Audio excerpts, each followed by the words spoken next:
Hello and welcome back. It's Monday, your favorite day of the week. You're in your favorite class of the day, your math class with Mr. Billy. And it's time for your second favorite video. The first favorite being the first 1.7, of course, obviously. This one is 1.7 represent functions as rules and tables, part 2. So this is the second half of 1.7. Our goal today is to be able to write a function rule based on a table. In fact, we're actually going to do kind of three things. Thus far, we've looked at three different ways of representing a function. We had a table. That's what we looked at, where a table is like, hey, I'm a table. And this is inputs and outputs, right? And of course, the inputs are also known as the domain, and the outputs are also known as the range. We can also create functions and represent them as an equation. In this particular case, right, whatever my input is, it looks like each time it's 3 more than my output.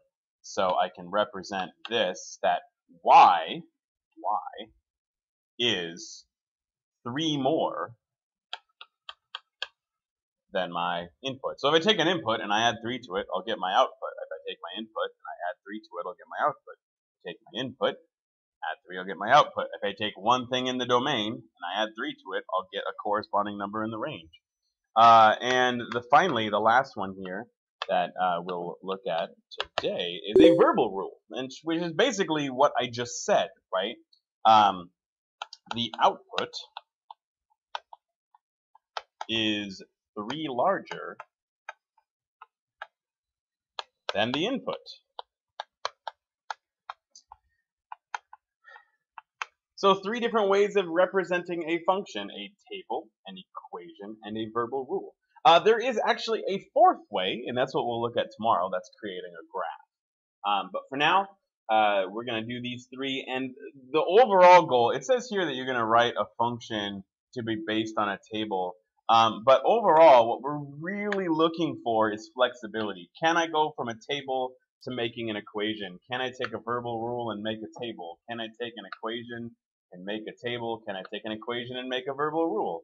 Can I take a table and make a verbal rule, right? We want to be flexible. We want to be able to take one and make another, just based on what we're seeing right in here, okay? So that's the overall goal. That's the overarching goal, is flexible thinking, right? Flexible thinking and representation, because we want to be able to go back and forth between the forms, because in algebra in general, this is kind of a thing that we'll do a lot, right? We're going to solve a lot of equations, but we're also going to be going back and forth looking at different types of functions, and so we want to be able to represent these functions in a variety of ways, okay? So, first thing today, we're going to make a table. You've done this before. So we won't do it. We won't spend a lot of time talking about it. We want to make a table for the function y equals 2x with a domain of 0, 2, 5, 7, 8. So I'm going to make a table. And by the way, should you make your tables vertical or should you make your tables horizontal? Turns out it doesn't matter. You make them however you want to make them, right? Typically speaking, x is on the left, y is on the right. Independent variable on the left, dependent variable on the right, independent variable, dependent variable. But let's make a table for this. Now notice that it says the domain we need to use is 0, 2, 5, 7, 8. And what that means is the inputs I use, because domain means input, is going to be 0, 2, 5, 7, and 8. And then to find my outputs, I need to plug them in to this equation up here. So the input for 0 is 2 times 0, which is 0. And the input for 2 is 2 times 2, which is 4. I almost wrote 2 again. Let's try that again. In fact, and I'm going to do it in red because red is more special than blue is. So we'll do all my output numbers in red. That was 0. Okay, and then keep plugging in, right? 2 times 5 is 10, and 2 times 7 is 14. 10 looks funny. Now it looks like an E. Ooh, there we go. And then 2 times 8 equals 16. Boom! I have made my table. If we want to do it again over here, right, it's 0, 2, 5, 7, 8. And we've already plugged all those numbers in, so let's just go 0, 4, 10, 14, 16, right? And like I said, doesn't matter if it's vertical or horizontal. I think I probably prefer vertical, right? But there's no preference. You know, there's no hard and fast rule that says you have to do it this way. So we made a table, right? We can make a verbal rule for this.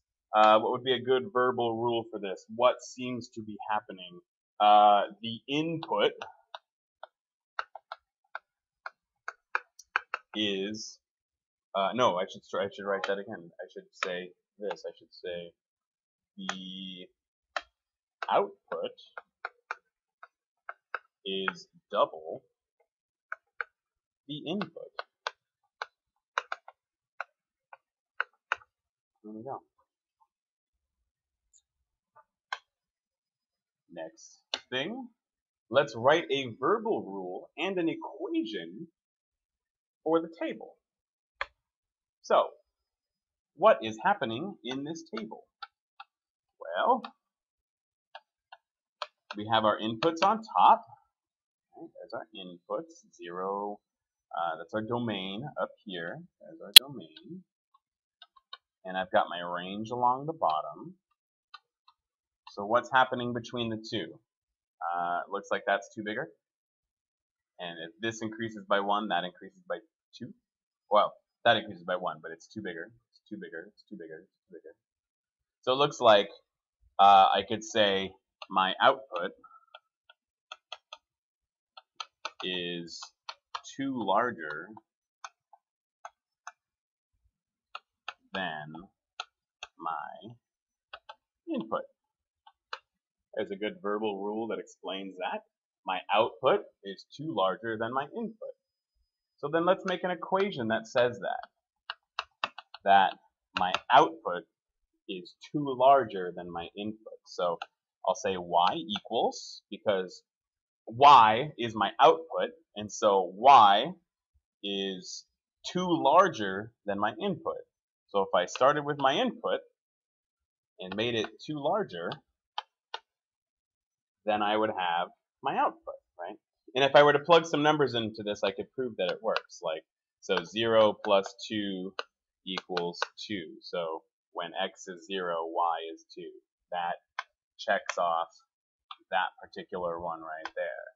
And when x is 1, that means that y is 3. And that checks off that particular one right there. And we could just do the rest in our heads here, right? 2 plus 2 is 4. 3 plus 2 is 5. 4 plus 2 is 6.